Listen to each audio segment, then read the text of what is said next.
ಸಿದ್ದರಾಮಯ್ಯನವರು ಎಲ್ಲಾ An ಕಡೆ election is ಓಡಾಡಿದ್ರು. about Bengaluru, different political ದಕ್ಷಿಣದಲ್ಲಿ, parties ಉತ್ತರದಲ್ಲಿ going to the ಓಡಾಡಿದ್ರು. people saying, ಹಾಗಾದ್ರೆ look, ಈ ಹೊತ್ತಿಗೆ this is what we believe, this is what we stand for, ಮತದಾರರ ಮನದಾಳ ಏನು, and ಯಾರು we ಟ್ರೆಂಡ್ ask ನಲ್ಲಿ you ಇದ್ದಾರೆ, for your ಯಾರು trust and your ಫೇವರ್ ಇದೆ, support on ಯಾರಿಗೆ this.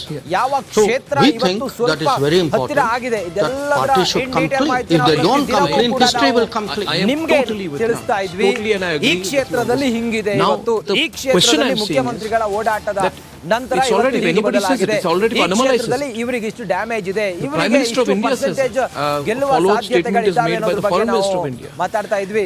ನೋಡಿ, ಕೆಲವೆಡೆ ನಿನ್ನೆ ಇದ್ದ ಟ್ರೆಂಡ್ ಇವತ್ತು ಉಲ್ಟಾ ಪಲ್ಟಾ ಆಗಿದೆ.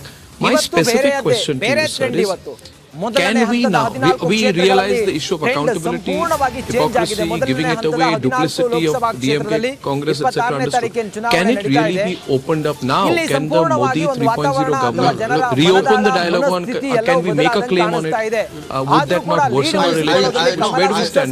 I think right now the important issue when people are going to polls is which party was honest, which party is not, which party is responsible for the situation in which the fishermen are finding themselves, and which party, by the way, has been trying to help. I mean, because I've also seen in this 10 years, both as foreign secretary and as minister, Prime Minister has himself repeatedly taken up the fishermen's issue with successive presidents and prime ministers of Sri Lanka. So right now, let's, not jump the gun. Right now we are dealing with an issue. Question number 2 is CAA.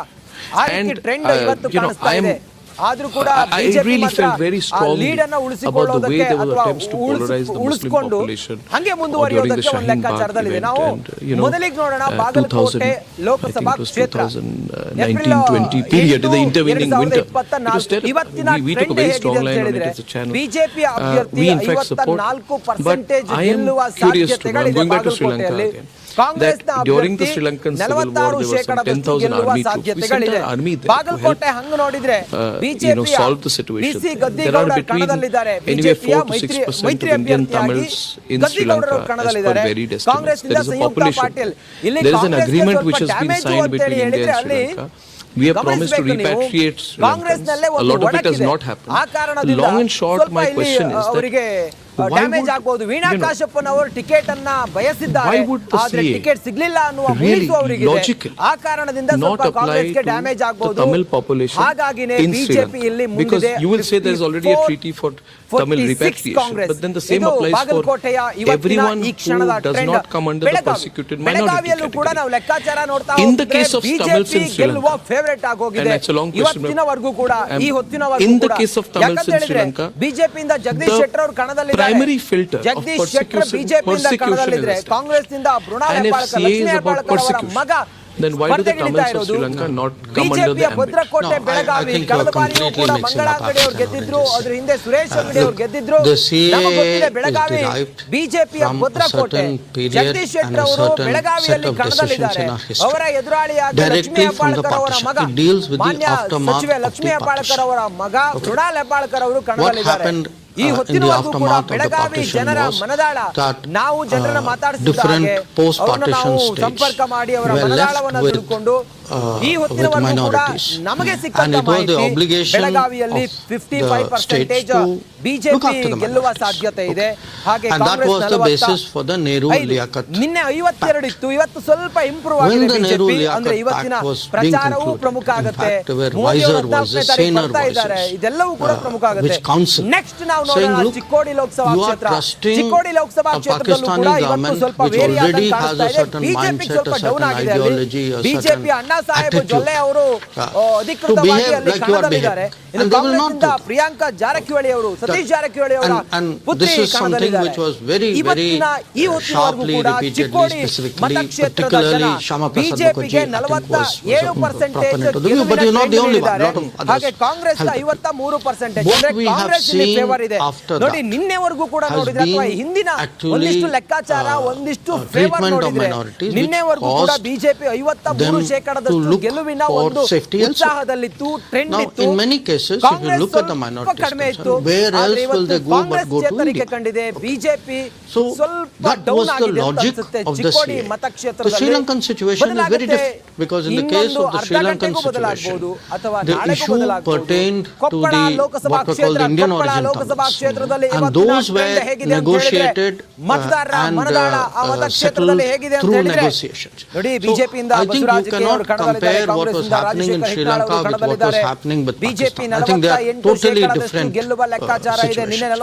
We are, through CAA, we are trying to do justice ಗೆಲ್ಲುವ to a ಸಾಧ್ಯತೆ set of ಹೆಚ್ಚಿದೆ. people who next in a sense Ballari were Ballari caught on the ಬಿಜೆಪಿಯಿಂದ wrong side of Sriramulu ಇದ್ದಾರೆ history, ಕಣದಲ್ಲಿ, who are let down by the ಇದ್ದಾರೆ. assumptions of the then rulers of India that they will be looked after in their places. 54 ಇತ್ತು ಅಂದ್ರೆ ನಿನ್ನೆವರೆಗೂ they ಕೂಡ were not on the 54, wrong side of No, no, again, no. I Congress think 51 ಆಗಿದೆ. this analogy I think is not Congress justified But at all. is there also not an assumption here that India is the natural home for Hindus? That is the argument that the BJP puts when CA. Okay, so Mr. Jaishankar, let me just give me a moment on this. The position technically as government and foreign policy is one thing, but the position politically is that India is the natural home for Hindus and the BJP has made India the natural home for Hindus. Now, Maldives today, we all know the Islamist forces. I'm not talking Islamist politics which is going on there. It's a Muslim majority country with some 99.6% Muslims, but there is a 0.3%, 0.4% of Hindus. So if the question is that India is a natural home for Hindus, then should that lever not be open for us, that if Hindus were to be persecuted and the politics were to be sharper in Maldives, we should bring them back equally. Allow me to complete. We do hear of persecution and torture of Tamil Hindus. This has been a persistent political issue, so why should they be excluded from the process? Why should partition define our present day politics? No, look, partition does define our present day politics because it was such a fundamental, you can say, mistake, and whose consequences are still being felt today. So let us not wish away partition as just another event in our history. It has had consequences. Those consequences today still continue to shape the politics and the foreign policy and the strategy of the entire Indian side. So let's keep the centrality of partition very much. Again, I put it to you, I do not agree with the implicit suggestion that somewhere you are drawing an analogy between the ಪರಿಗಣಿಸಬಾರದು in Pakistan and the situation. In the case of Sri Lanka, on the contrary, it is our position that the Tamil minority in Sri Lanka should be assured a life of dignity, a life that they should be given equal rights. On the contrary, it is not that we are encouraging Tamils in Sri Lanka to come to India. That has never been the policy, nor in my mind would that be the right policy. So I do not accept the framework in which you are asking that. Mr. Jaishankar, are we being pushed by the West? I want to come to this trend of late. And I've been noting the events, this trend of late of the West, really sharply, especially since January, February, and increasingly now with frequency. 27th March, the United States State Department made a very, very specific comment on the internal matters of India, mentioned the arrest of Mr. Arvind Kejriwal, then went on to specifically talk about the income tax action on the Congress party. I saw it and I felt the question was planted. I did a debate on it that night. And I also surmised that the answer was also rehearsed. Planted question, rehearsed answer. So my assumption is, and I said on that night, America is deliberately doing this. They are pressurizing us. Then there was a comment by Germany. Then there was a slightly more sedate answer by the United Nations. So the West seems to have a very enthusiastic interest of late, Mr. Jaishankar, on the domestic politics, especially before the elections. And we've seen this, some Australian channel running stories on the Indian Prime Minister accused of stifling dissent. Germany makes 2 statements regarding Kejriwal's arrest. Then the US makes 2 statements, deep concern over Kejriwal's arrest, freezing of bank accounts of the Congress party. You are summoning the ambassadors, they are going back, but no reparative action. And to top it all, the UN secretary, the UN office also made the comment. So my question is, Mr. Jaishankar, I won't get into why this perception is there about India, because it's not perception.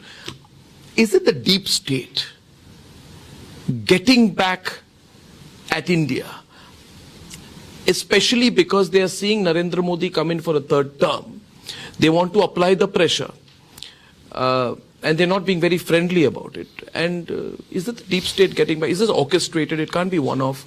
It has to be within nations, Five Eyes, or something more deep than it's not accidental. I mean, it doesn't appear accidental. I'm sure not to you either. Please. I would use a different construct. Sure. The construct I would use is we live in an era of globalized ideologies. Okay. So what happens is people who espouse a certain line of thinking, let us say in India, would have counterparts or mirror images in other parts of the world. And in today's politics all over the world, these similar thinking people, you can say fellow travelers, support each other. Okay. When one is down, the other tries to help out politically. Okay. This is, by the way, not necessarily with specific reference to those foreign ministry remarks. I'm making it as a general point. So you see, for example, newspapers, TV channels, social media, reports, ratings of various kinds. What is this entire phenomenon? This entire phenomenon is actually a globalized elite, you can say, who share a broad similarity, who have also that sense of entitlement that they run the world. And if any part of the world goes off in a different direction and their preferred choices are not doing well, then they try from outside to influence, to legitimize, delegitimize, pressurize. This is broadly the par for the course, you say? No, this is the reality. It's not par for the course. It's not. Because I'm going to challenge. Okay. How does one react to it? Okay.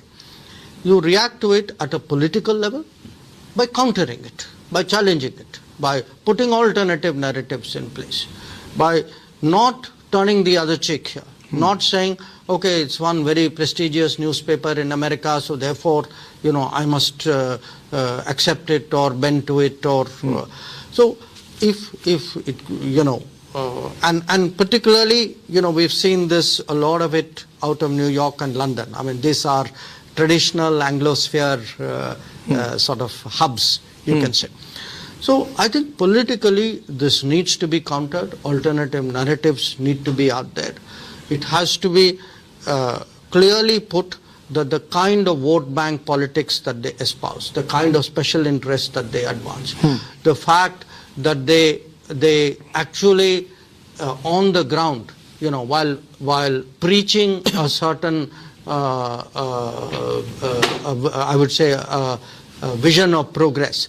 The reality is, if you look at even the globalization vision that they espouse, a narrow segment of people benefit and actually large masses get left out, which is why there is today a global reaction to it. And by the way, we are today confident enough, strong enough and independent-minded enough that we will not be swayed by what you are saying. So it won't matter to us. We will do our own thing. And we will counter it by our actions. So will the pressure work? So will the pressure work?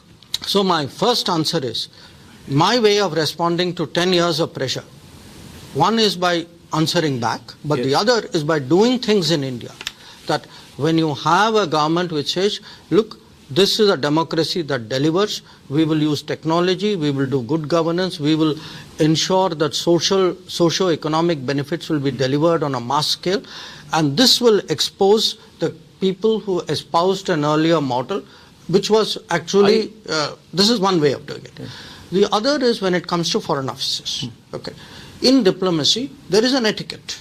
Okay. I mean, people have manners, nations should also have manners. Sometimes people's manners are not good enough. I'm afraid occasionally that is the case of nations too. So when people with good manners, countries with good manners are not expected to comment on the internal politics of others, because once you start doing it, then what happens is you open it up. Now this is not going to help anybody at all. So the point here is to tell such countries that, look, it's in your own interest, please don't go down this path.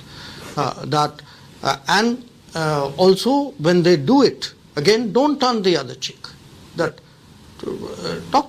as I tell people, look, if you comment on me, I have the right to comment on your comment.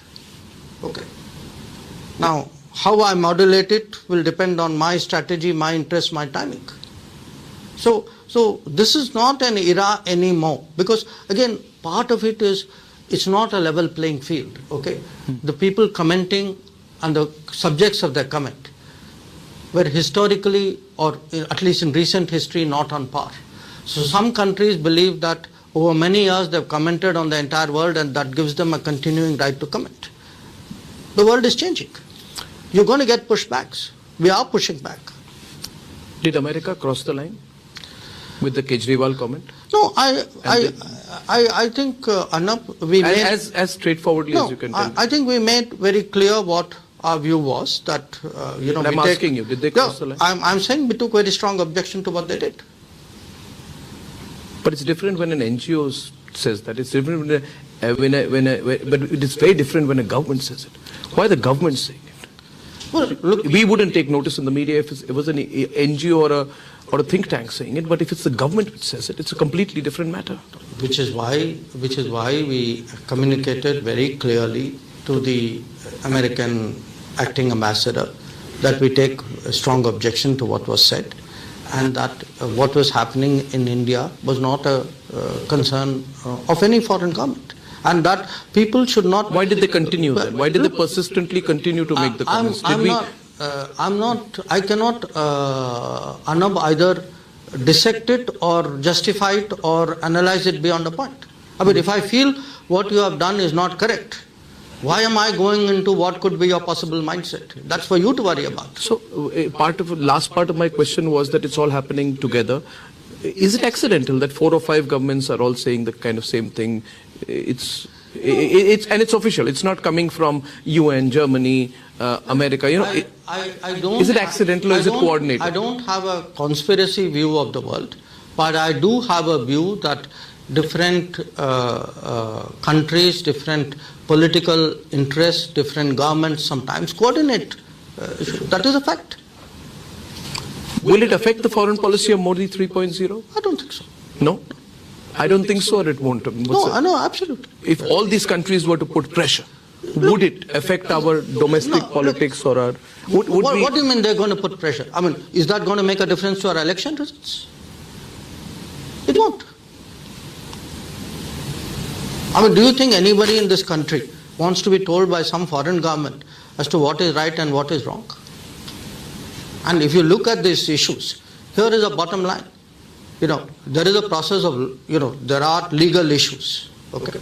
In these countries, does the law stop when election starts? So, do they expect the law to stop in India? Yeah. So, look, I think let's not overdo this. I mean, fine, they said something, we answered them back. We've been very clear. I mean, nobody faults us for lack of clarity. That much I can assure you.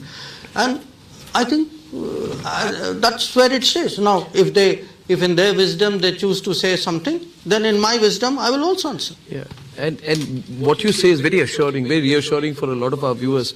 But Mr. Jaishankar, the way we are placed as a country, as a global player, things are going to dynamically change. The Prime Minister speaks about Viksit Bharat, and there's a genuine sense of excitement about it.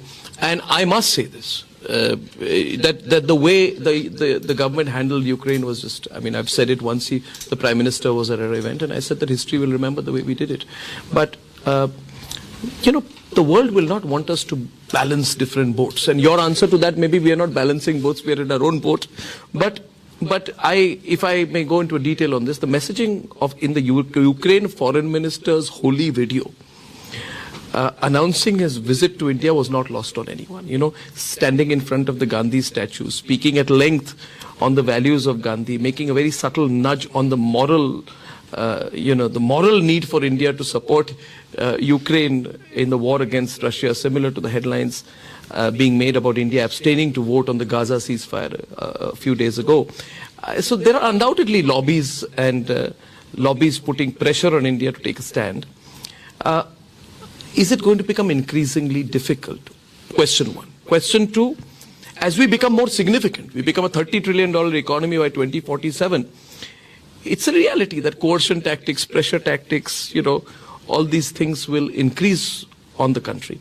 For people who are watching this interview in the context of the general election, they would want to know whether you feel these pressures will increase in the future, and therefore whether you feel whichever government comes into being or is in India over the next 5, 10, 15, 20 years, we'll have to take a little bit of a continuity route on our foreign policy.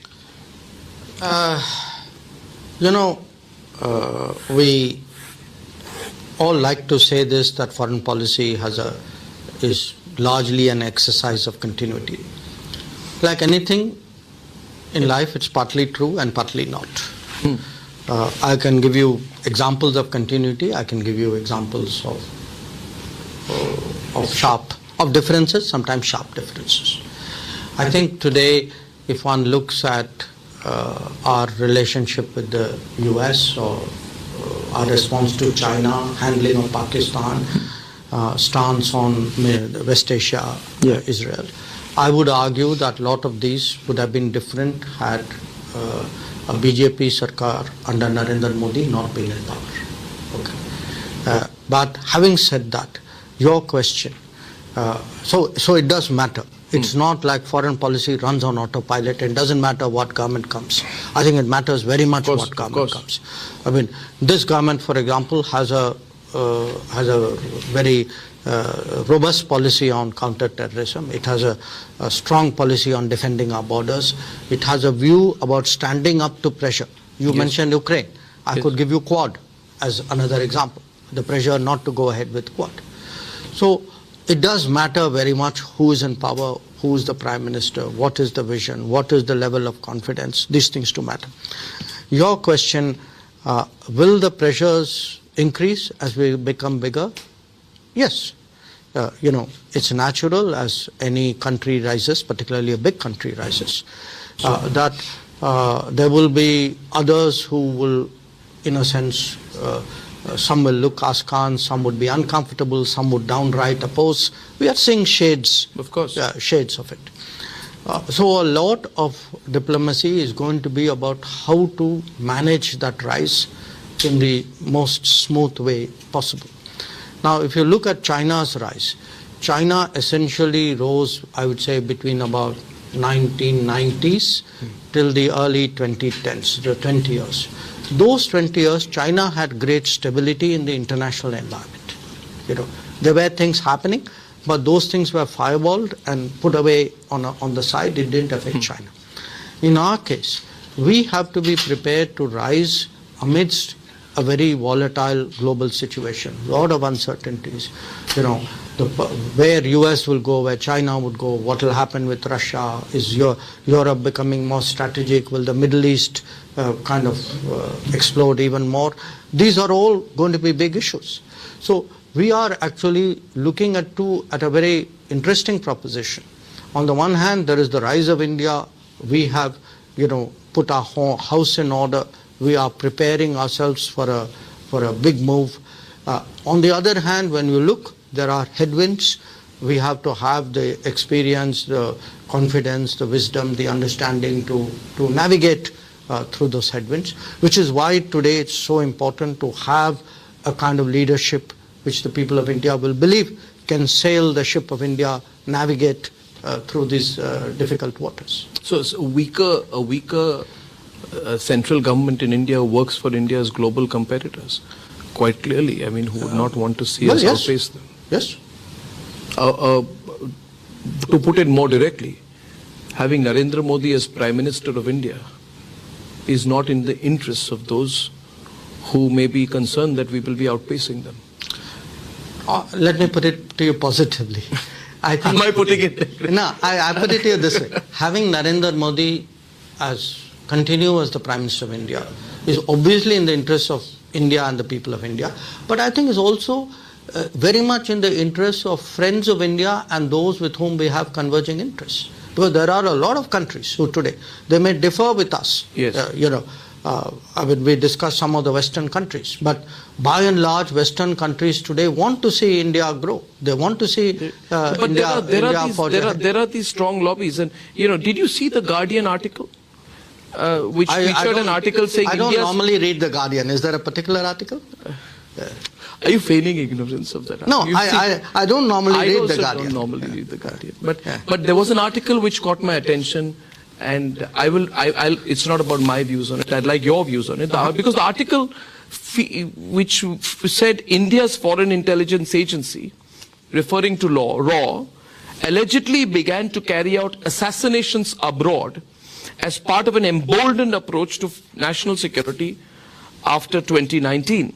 And interestingly, on the heels of this, another American paper, the Washington Post, I don't know if you read, says India was a miracle democracy, but it's time to downgrade its credentials. And, in February, a British publication said India's civil society is under attack. The crackdown is heart-rending, hurting policy making, millions of poor Indian lives. I wouldn't be concerned about the generic comments, but I am seeking your response to the very specific charge that we are carrying out assassinations abroad and quoting unnamed Indian intelligence officials, etc. Look, as a generic, on the first issue, since you cited a lot, yes. If a bunch of Western journalists have a problem with what is happening in India, that's their problem. Okay, we've been through that ground before.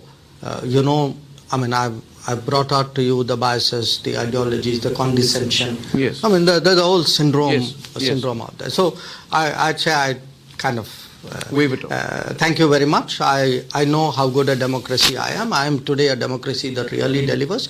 And if we start getting into merits of democracies and the qualities of democracies, there may be a few home truths that I may have to give, which you may not like. But let's put that aside. The second the issue, if in regard to what you said, I think this pertained to Pakistan. Sir, this pertained to the alleged assassinations in Pakistan. Yeah. Several individuals. So many of them who are terrorists. Something allegedly happened in Pakistan. Okay, 2 people in Pakistan, presumably nationals of Pakistan, right? That's what we are talking about. Yes. Then you have the wrong end of the stick here. People should be asking Pakistan, who are these people? Who are these sterling citizens of yours who made such valuable contributions that their demise, alleged or otherwise, untimely or otherwise, is an object of international attention? So let's do some digging out here. Who are these people? Why are their alleged deaths causing concern? That should be the beginning, no?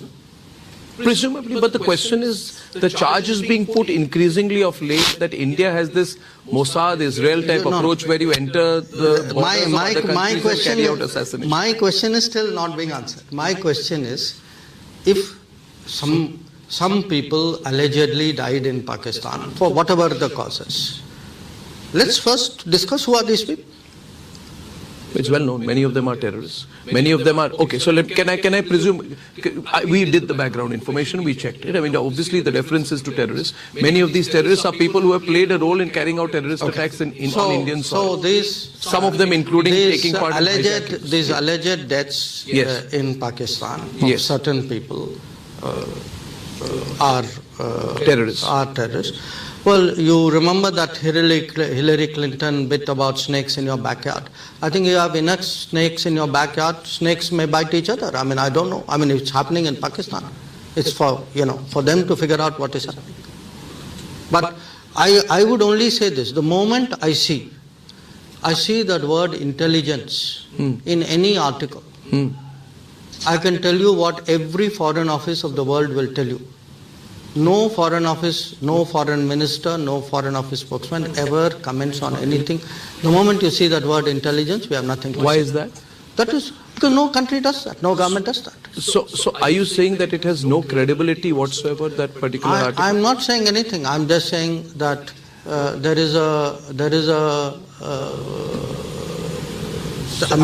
standard way by which every government responds to anything to do. No government responds to intelligence speculation.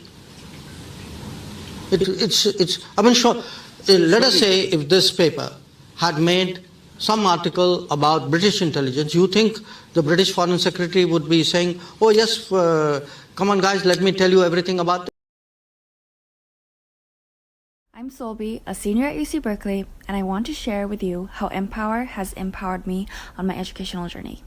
I was originally accepted to Berkeley in fall 2016, but because I was financially independent, I couldn't afford it at the time. So I nearly gave up until I heard about Empower Loan. I was amazed that an international student with no credit history, no cosigner, and no social security number could be eligible.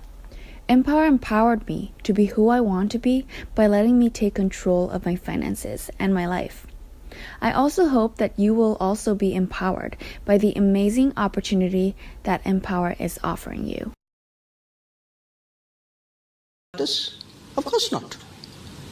Yes, no, but in an election time I'm seeing that, as well as another article in the New York Times which says Modi is where global democracy dies. On 7th of April, a British paper, the Financial Times, comments on the 2024 election being the last democratic election in the country. And you're smiling. So, okay, so would it be that you failed to convince the Western media, despite our stellar relationships with each of these countries, on the robustness of Indian democracy? And how do you read this increasing frequency of these articles on the eve of what is seen to be a historic election in India? Look, I mean, obviously. Tell me one thing. I mean, you and I are sitting here in India, a week away from the polls beginning. Do any of us actually feel that our electoral process, our democracy is in any danger? On the contrary, pick up today's newspaper. What do you see? You say leader A saying this, leader B saying this, opposition party, somebody doing this deal, somebody crossing over that side. I mean, the democracy is in action. No, they may be living, I mean, they must have some view of India on some other planet. But do you not see can you actually, do you think any Indian actually believes today that our democracy is not working? But do you not see a link between Rahul Gandhi going abroad and saying the Western democracy should come and save us, and the comments coming so much so, and increasingly the State Department speaking up for them and the articles coming out? Do you not see a link between his appeal and their follow-up action? I do see, and in fact, early on began with that. I do see a global elite which often has preferences. When their preferences are not endorsed by an electorate, they apparently get upset about it. So these things do happen. And I also do see, by the way, I do see, politicians from India, and I have called it out before. You cited one example, that going abroad and inviting others to come and interfere in this country, which I believe is wrong. I may have my differences with you, but I don't think, look at our history. What happens when people go abroad and invite people to come? Yeah. Okay. I think this is it encourages that trend. You feel it encourages that trend? I think that's bad for the country, it's bad for the politics, it's bad for them, by the way. Because it shows you are so weak that you have to go outside and ask people to come and support you. So Mr. Jaishankar, we referred to it some time back. Can it all get undone? Can it all come tumbling down? I mean, we're talking about an election where everybody is sort of assuming that it's going to be a sweep for the BJP. And we've got a certain route under the Modi government on foreign policy. It's not about 24, 29. I mean, my question to you is, we've seen what happened after the Pathankot, Balakot airstrikes. We've seen what we did with the Russian oil imports, how we took a position. But we've also seen, the word I would use is the pusillanimity of Indian foreign policy in the past. And I see this manifest, for example, in the Congress Party manifesto, which says, straying from foreign policy, that the office of the National Security Council and the office of the NSA should be brought under the oversight of a select committee of Parliament.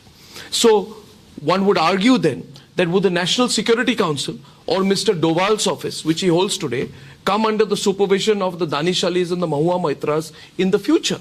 It's a very realistic question because it's been put up as a proposition, whereas the world is getting specialized, domain experts. So I asked myself, were it not to be a straight election where we see a Modi victory, would it not be a matter of concern that the most populous country in the world would have its foreign policy turned on its head should the result be different? I think fortunately there won't be cause for concern. Oh, fortunately. Yes. So I think your worries are misplaced. This time?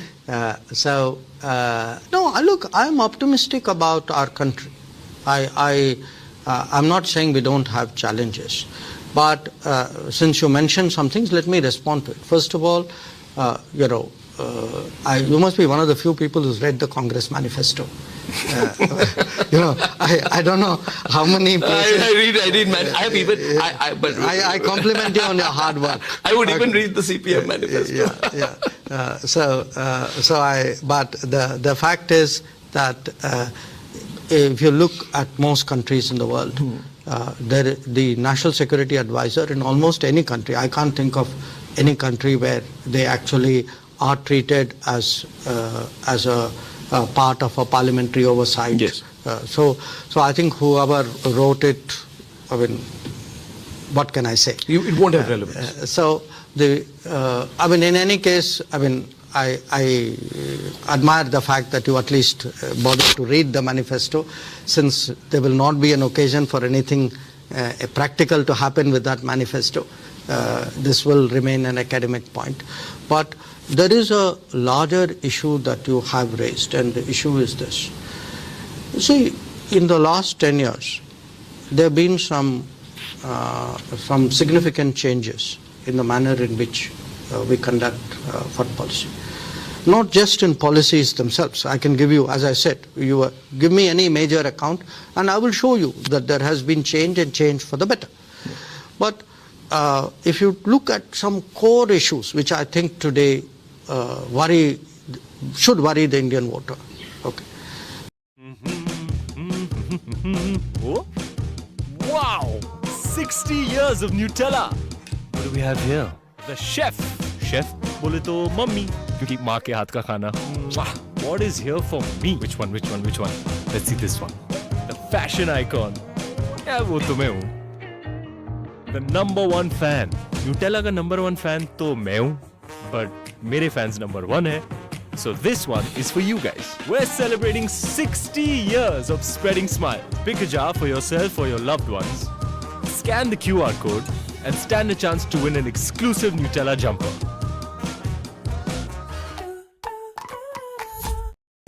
One core issue, you will agree, Anab, is terrorism. Yes. Okay. See, now you have to look at the change in the last decade as opposed to the previous decade. And I take you back to actually 2611.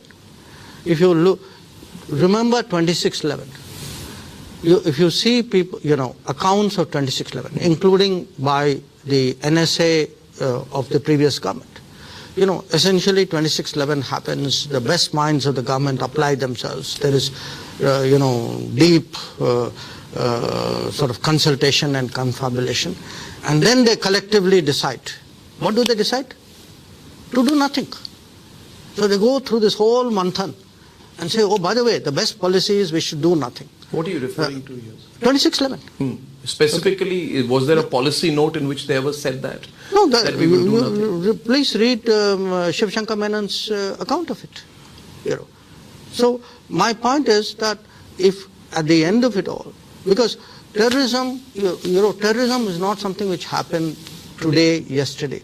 Terrorism started in 1947, a few months after our independence. The first attack on Kashmir was a terrorist attack of tribal invaders on a deniable basis. Yeah. Okay. Yes. Now, instead of from day one calling out terrorism, fighting terrorism, what did we eventually do? We ended up on the conference table, no? And that's how you ended up with a ceasefire line.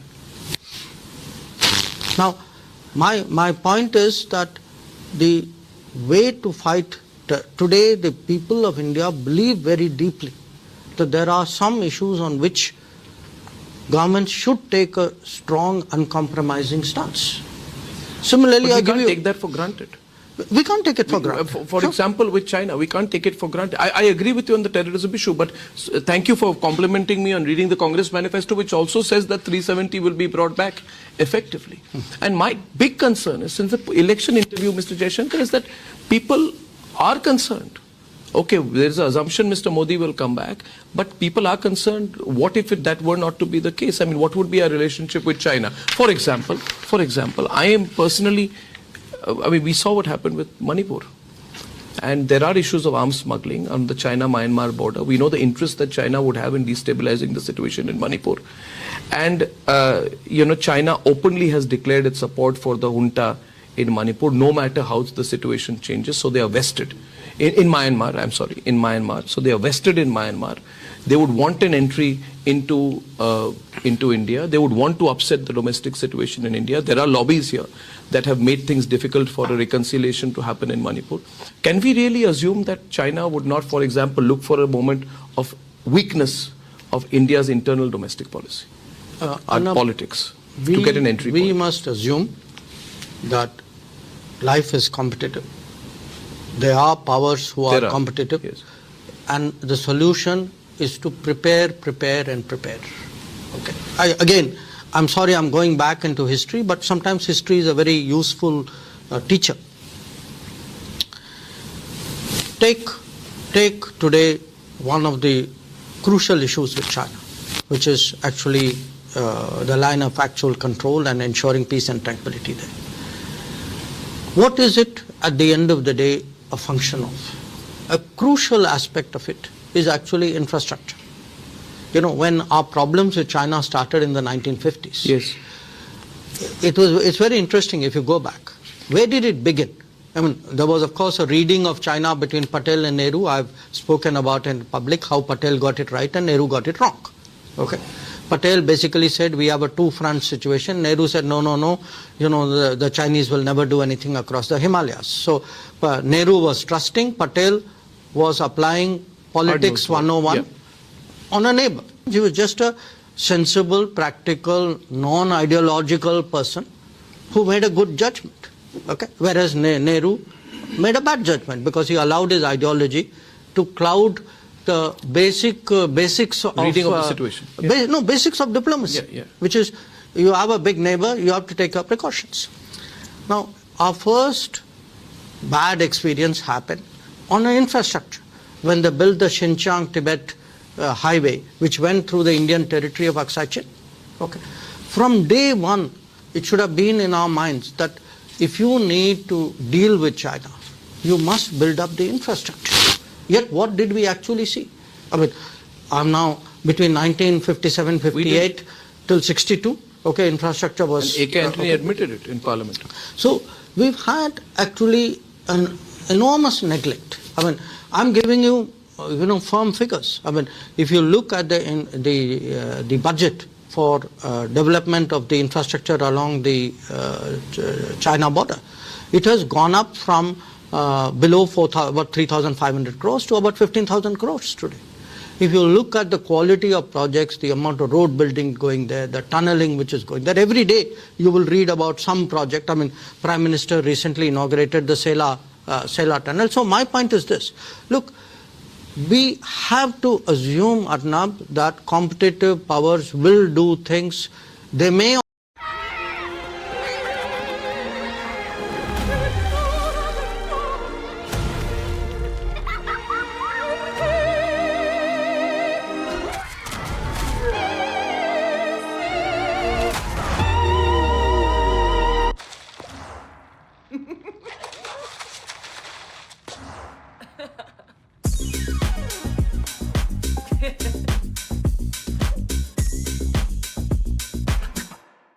or may not do it.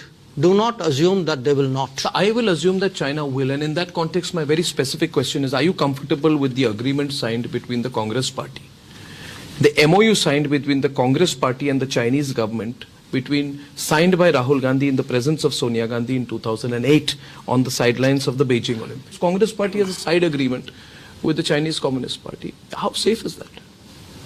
You tell me. It's not safe, if you ask me, sir. Do you agree with me? Look, it's not safe. It's not good. I will only say this. Sir. I believe today, as a foreign policy advisor to the Prime Minister, that we should have a hard-headed view of our neighbors, especially of a neighbor like China. That in that sense, the Patel tradition, rather than the Nehru tradition, should guide us. You know, it's not like nobody wants bad relations with neighbors, but good relations cannot be built up on weakness. Good relations cannot be built up on carelessness or on ideology or on misplaced ideologies that, you know, but if you have this approach government to government, would the BJP go and do an agreement with the Chinese Communist Party? Does it not compromise our national security somewhat? Does it? I mean, and the document, nobody knows what it is. I mean, is it in the country's interest for parties in government or parties in power or opposition to have these arrangements with external governments? You just heard me tell you when it came to DMK. Yes. Why I believe that transparency and openness are important. Yes. I believe that as a matter of principle. You think the Congress should disclose that document? As I said, go ask them. But it's not a good thing. I think more or less, I think you're making the point there. Mr. Jaishankar, finally it is established that whenever a central force is weakened, the state is weakened. And one of the political issues which have been happening of late is the Congress saying that India is not a nation. It's been since we are in the heat of a national election, the Congress party leader goes and says India is not a nation, it's some kind of a negotiation. And you may agree or disagree with the reference, but since Brexit... No, I strongly disagree. With that, yeah. Yes. Would you like to respond to this view that India is not a nation? The comment made everywhere, it's a negotiation between states, it's not really a nation in that sense. Can I get your thoughts on it? I cannot believe that for any right-thinking Indian, India can be a negotiation. How can it be a negotiation? I mean, this is our core belief. It's our existence. I mean, how can your core identity and your core commitment? I mean, a nation is what defines people. Every individual. Yes. How can that ever be a negotiation? This has been said repeatedly. And references to India and the EU are made. Would you not think that since Brexit in 2016? No, look. We are told that India is like Europe. You know, India should be like Europe, like the European Union. India is not like Europe, not just not like European Union. It's not like Europe on many other things. To begin with, we are a 5,000 year at least civilization. Okay. I think that alone sets us apart. But quite from the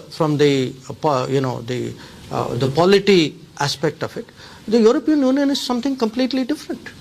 The European Union was a relatively recent construct, which is treaty based, where there were prior national identities which were merged. Yes. You are now talking about an India which is a civilization, a culture, a tradition. It is something which is our soul.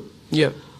And if it is your soul, how can it be? I personally find it totally appalling. But it's been said increasingly. But if you are a person not appreciative of our culture, if you are dismissive of our civilization, if you do not understand our heritage, then you could say such a thing.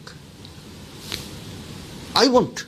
Yeah. And frankly, I found that a very extraordinary comment. It's a disgraceful comment. But again, since you're complimenting me on reading manifestos, it was part of the manifesto of the Congress which said we should move items from the concurrent list to the state list. And the attempt at sort of weakening the center. Mr. Jaishankar, we've had the issue with Canada. Where does it stand right now? I mean, where is the issue with Canada? Question one. And, on the 21st of March, an AAP leader, Raghav Chadda, met a British MP, Preet Kaur Gill, who has advocated for Khalistani groups in London, France, Germany.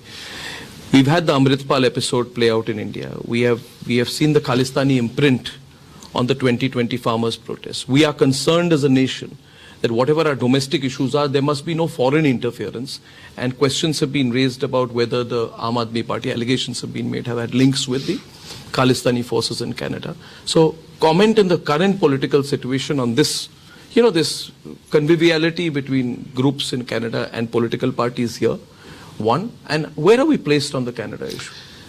Let me come because they also accused us recently of interfering in their election.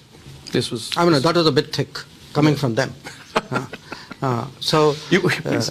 Look, the point is that where are we placed vis-a-vis Canada? I think we have had a very difficult relationship with Canada. And we've had a very difficult relationship with Canada because Canada, for political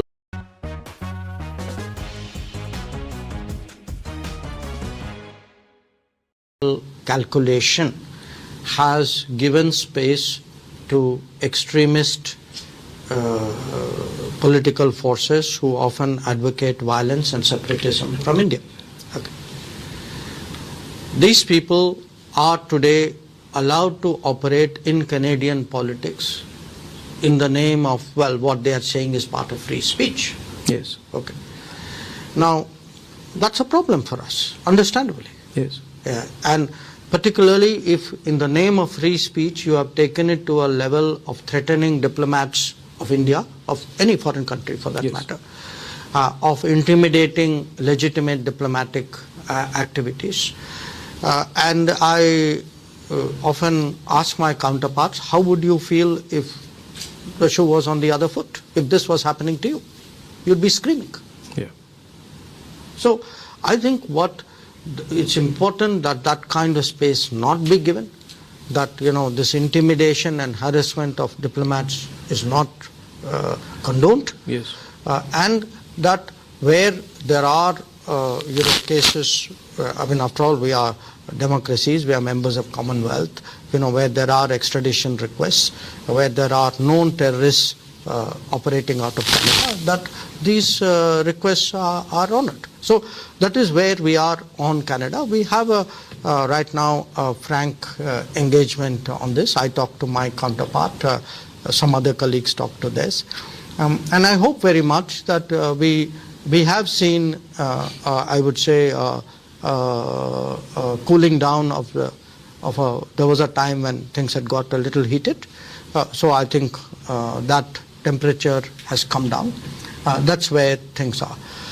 Regarding your issue no, I'll come to that. Your issue of foreign interference. Yes. I think if you actually see who is interfering where, we all know, which leader and in what situation who has commented on whose politics. Yes. So I think for any country to accuse India of interfering in its politics, I think is absurd. I think in many cases, if we put a mirror in front of them, I think you will get the answer. Your third question, who is hanging out with whom in London? There is other relationships. There is a old saying that you are known by the company you keep. I would have thought, particularly at a sensitive time, politics being what it is, people would be careful. Yeah. If at this time, you feel that a company of known advocates of Khalistani cause is the preferred company, I think that says a lot. Yeah. You've been exceptionally candid. May I ask you, before I ask you the last question, you've been very straightforward on a lot of things, and I must say, Mr. Jaishankar, that we've seen foreign ministers hold back a lot, and you don't hold back. You wave away some questions, but you do take all of them. So my last thought to you, and this is something we want to hear from you. You have a lot of people who are your followers, Gen Next and otherwise, and I want you to comment on this increasing narrative of suspicion towards the 400 plus issue. The Prime Minister is going and saying 400 par, 400 par, 400 par.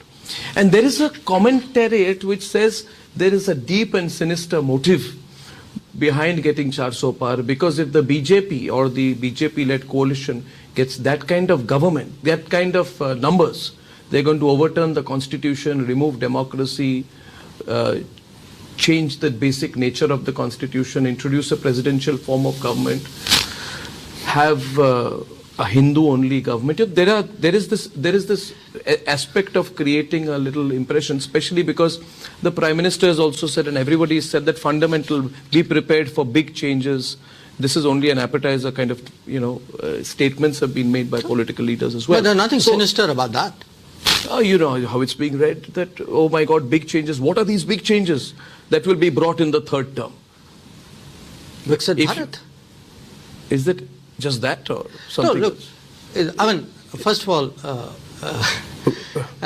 if people, it's like saying those who will not pass an exam are worrying about a student who will get distinction.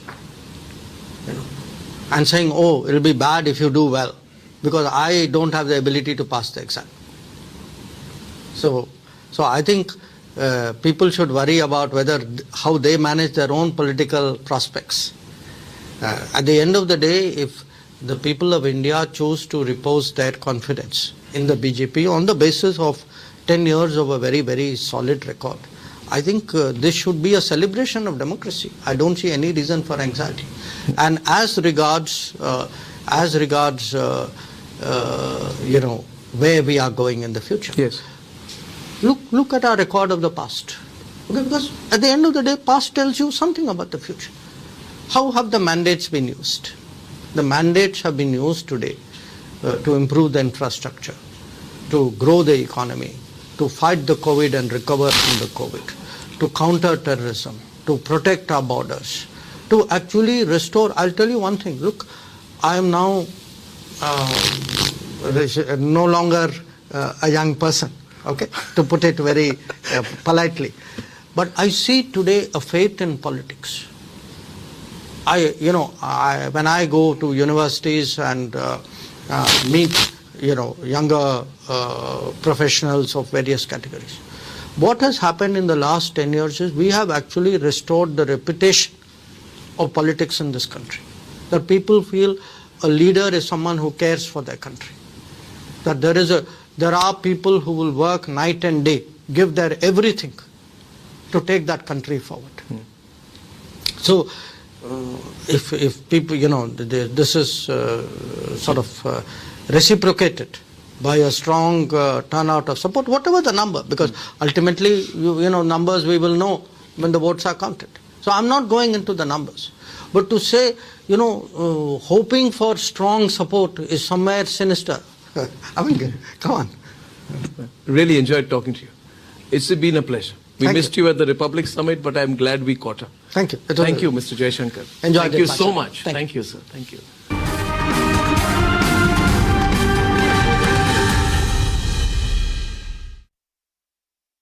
Kane, sir, your dinner. On a tile? Arey, it's antibacterial. Scratch resistant also. The plates? Cane bhai, it's a tile ad. IM Plus technology से बने world class tiles. Tile हो तो simple हो।